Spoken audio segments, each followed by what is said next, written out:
Hello and welcome. I'm Pratap Singh. You're joining us on Newsx. In 2003, the United States launched one of the world's most controversial wars in modern history, the invasion of Iraq. It was sold to the world on promises of hidden weapons of mass destruction, imminent threats, and secret ties of Iraq with Al-Qaeda. A war that reshaped the Middle East and whose legacy still haunts global politics today. In the months before the invasion, America's top leaders built their case for war.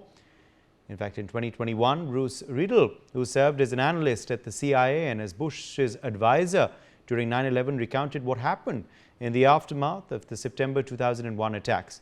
He writes, and I quote, "On September 14th, I was with Bush when he had his first phone call after 9/11 with British Prime Minister Tony Blair. Bush immediately said he was planning to hit Iraq soon.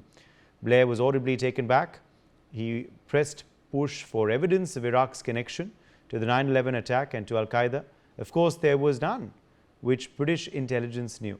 Let's listen in to the comments that were made by Bush and his officials and the repeated claims. I take the threat very seriously.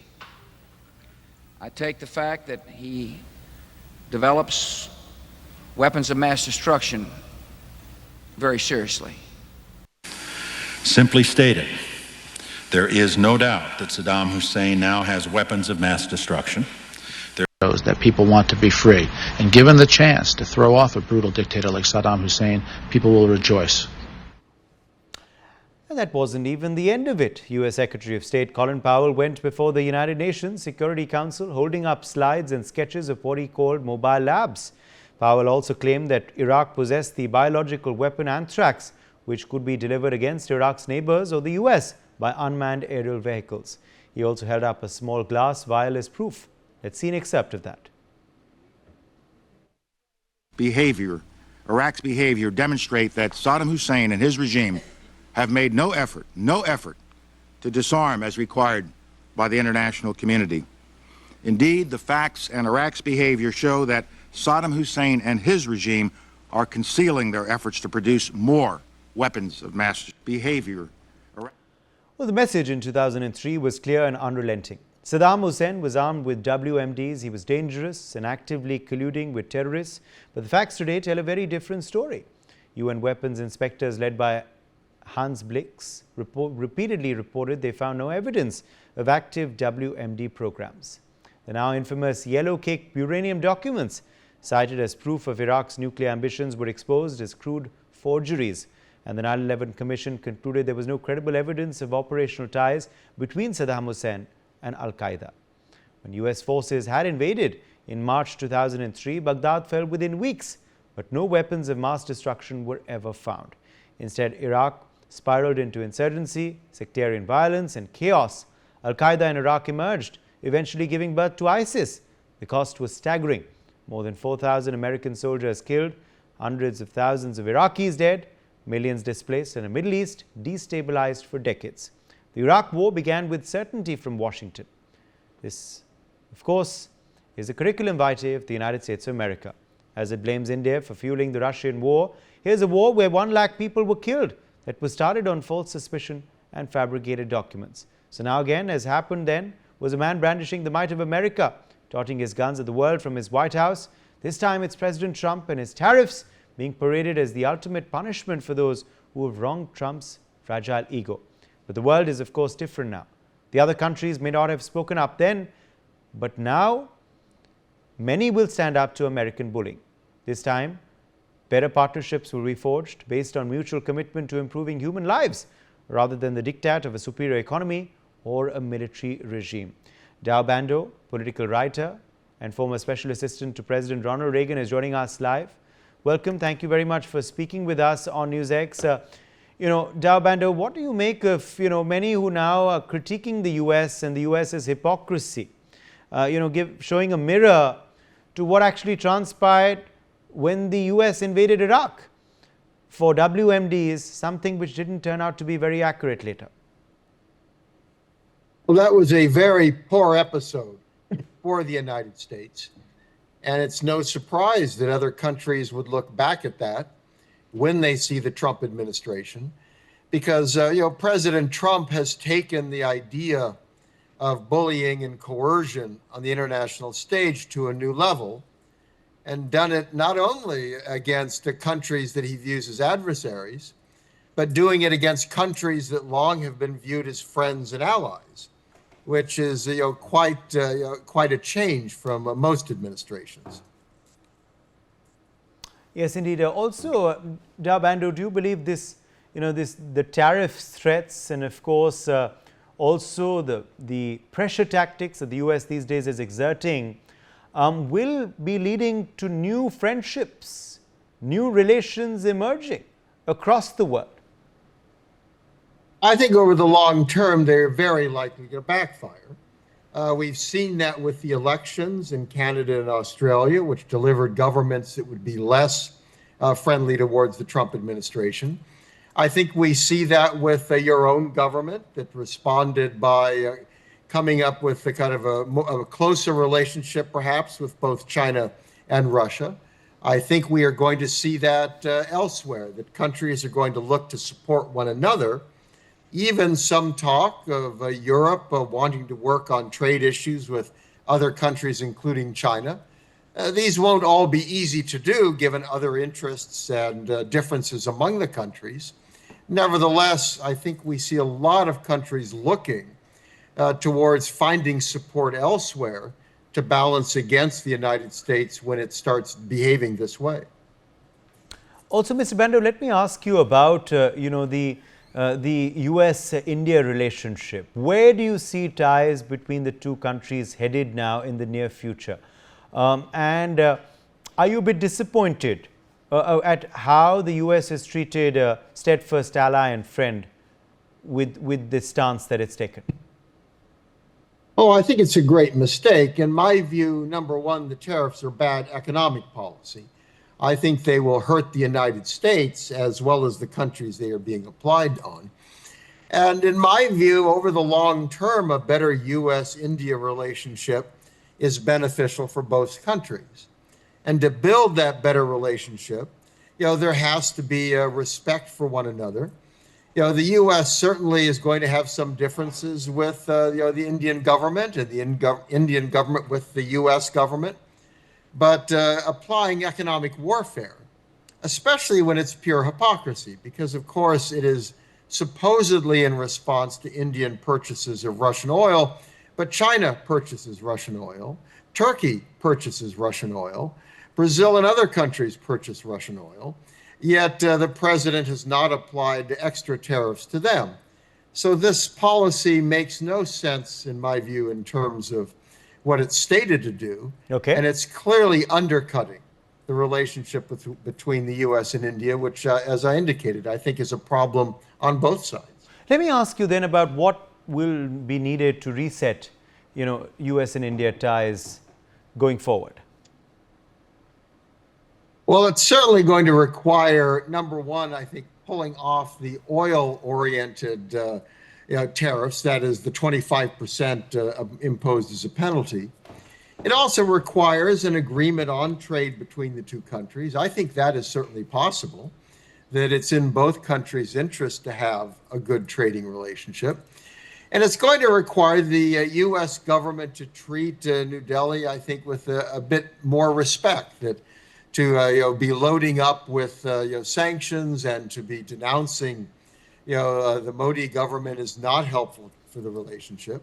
And Trump is going to have to change his tone if he wants to have a better relationship with Prime Minister Modi and his government. Do you believe it's also pretty unfair to try and blame India for the Russia-Ukraine war? And also, it's a bit of doublespeak when you don't have stringent sanctions against the biggest buyer of Russian oil, that is China. Oh, absolutely. As I indicated, it's not just China. It's Turkey and other countries which buy the oil, and there are no sanctions on them. I mean, the issue of Ukraine-Russia war is a very difficult one, but countries in Europe, Hungary and Slovakia, still buy Russian oil, and the U.S. buys uranium and some other products from Russia. So the notion that anyone dealing with Russia is to blame for the war is, number one, hypocritical, and number two, misplaced. Okay. It's a tragedy, but to impose those costs on other countries outside at America's whim is no answer.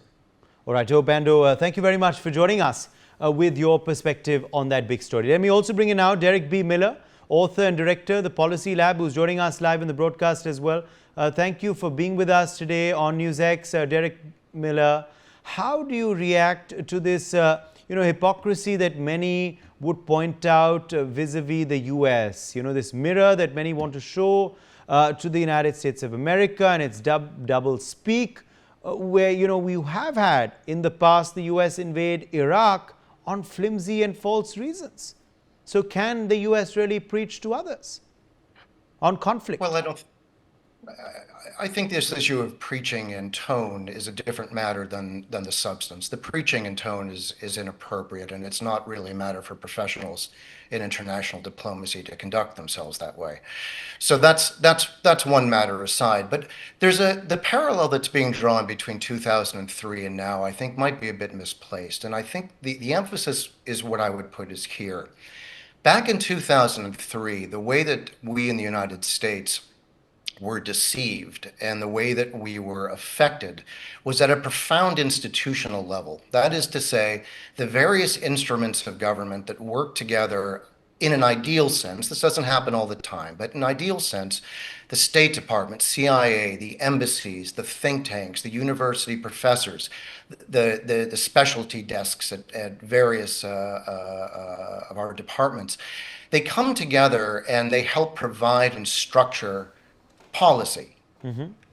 And back then, what happened was a profound failure of those structures to work together. And also, as you pointed out, there was deception built into it. Colin Powell was caught off guard, as we understand it subsequently, not at the time, of course. And he regretted what he did when he found out later and what happened. This was a man of profound service and honor prior to that moment. Today, that is not taking place. The Trump administration has thrown these people out. So we're not talking about a betrayal of an overall system. We're talking about a new kind of decision-making that's taking place in Washington, which is, if it's not an evidence-based policy and it's not deliberative, it seems to be some kind of instinct-based decision-making. So what we're quick to call hypocrisy, Yes. it seems to be more individual-driven than that. It doesn't feel like it's an institutional act rather than a personal one. Do you believe then it's pretty unfortunate to try and blame India for a conflict that we never started, and we've actually advocated for peace? Do you also believe that it's pretty unfair to have secondary sanctions on India when there aren't any sanctions on the biggest buyers of Russian oil, China in particular, and Turkey as well, like a previous speaker just said? Yeah, the war is Russia's fault. That's the full sentence, and that is the fact of the matter. But what Doug said was absolutely right. The sanctions, any kind of tariffs on India regarding this it's counterproductive, it's pointless, and it seems to be what feels like a rather childish act, but again, not one that seems to be structured by institutional will, but then by personal instinct. And so it's, again, I think the word hypocrisy is a large one, and it seems to situate it in this wider geostrategic geostrategy. But it doesn't feel to me that that's what's going on. It feels like the White House at this moment is making decisions at this moment. And no, it's not useful or productive. And of course, India has always been deft. And I don't mean recently, I'm talking since the Arthashastra, of being able to balance its position, find its autonomy, constantly watch out for foreign influence and maneuver carefully among other major powers around it. And we are seeing right now the same action by India, which demonstrates to me a continuity, not a contradiction, in India's policy and relation, which is why we see the move towards Russia. Okay, let me in fact also ask you now, Derek, about US-India relations. Do you believe it's pretty unfortunate the way US-India relations have taken a turn for the worse? Are you disappointed with how the US, through this new stance, is treating a steadfast ally and friend?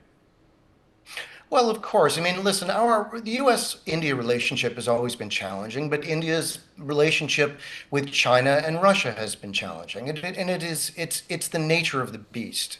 But what's happening now is that the U.S. is not creating the space for the growing positive relationship that we should have with India in order to stabilize relations, not with India, but rather through India's influence in the areas around it. And is, of course, unfortunate, but I also think it's quite temporal. We're all going to be here for a long time. And what we're going through is a bump. And I hope that wiser voices start entering the deliberative process. And those instruments of government hopefully can start coming back in, even though many of the best people have either been fired or have left. Okay. Let me also ask you, Derek, about then what is needed to reset the India-US relationship in the days ahead. Goodwill and professionalism. Okay, that's a pretty blunt answer there, but a true one.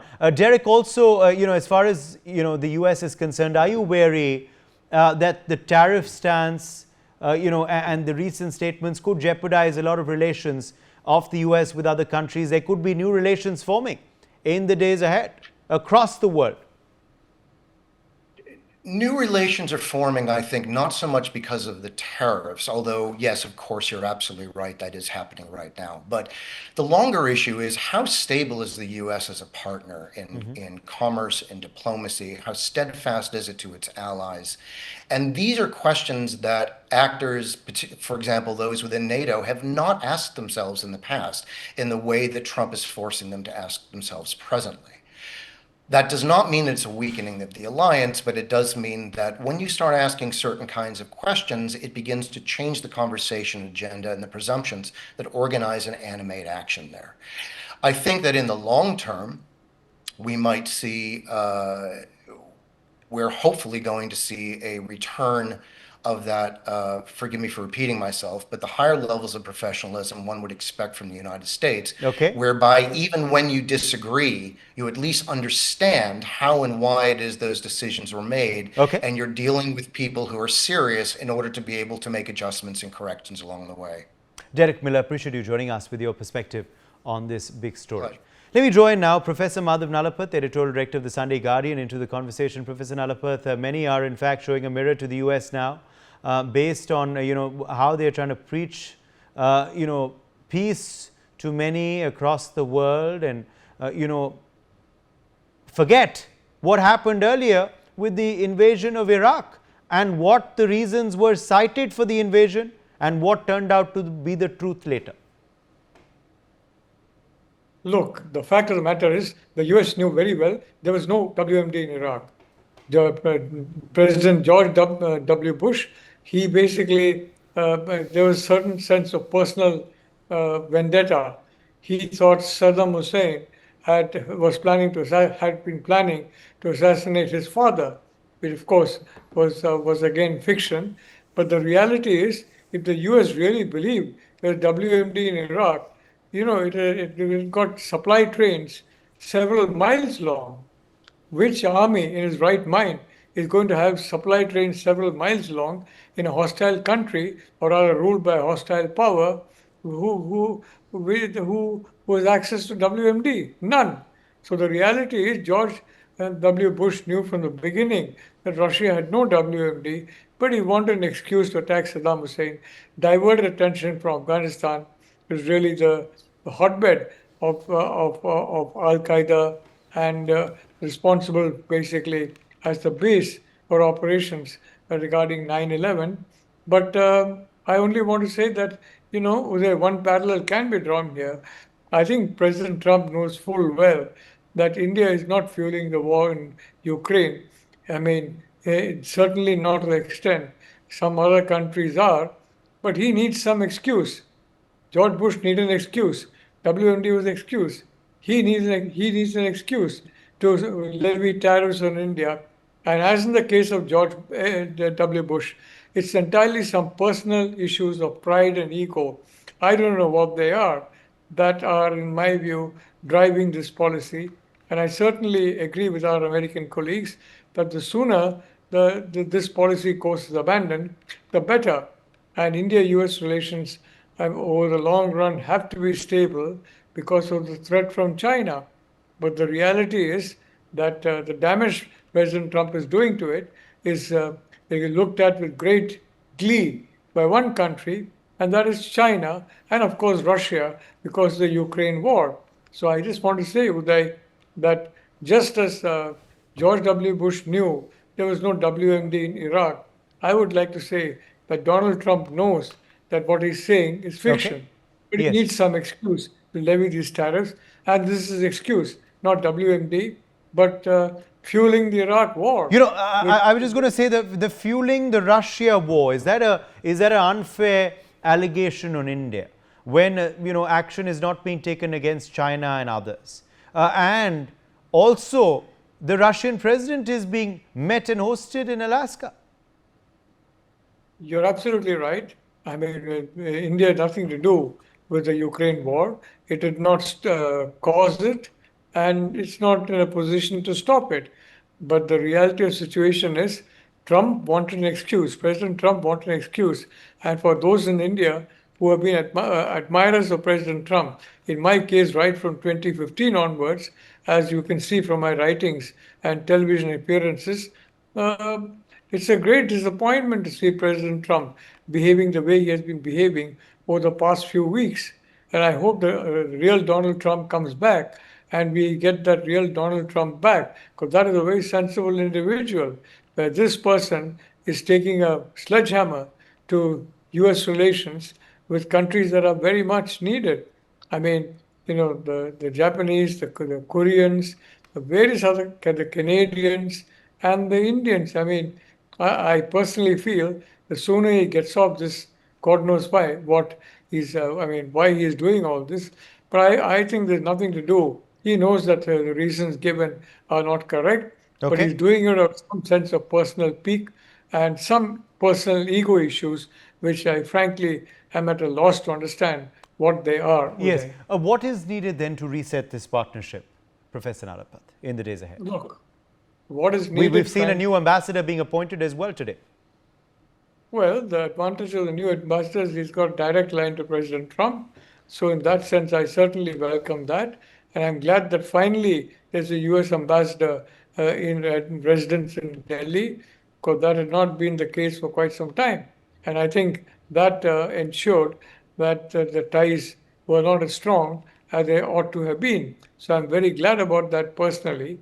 But the point is that the new ambassador is a very capable person, but he should not just be an echo chamber or expressing the views of Donald Trump on the soil of New Delhi, but he should actually convey back to the US president the harm that he's doing, and very privately, of course, speak truth to power.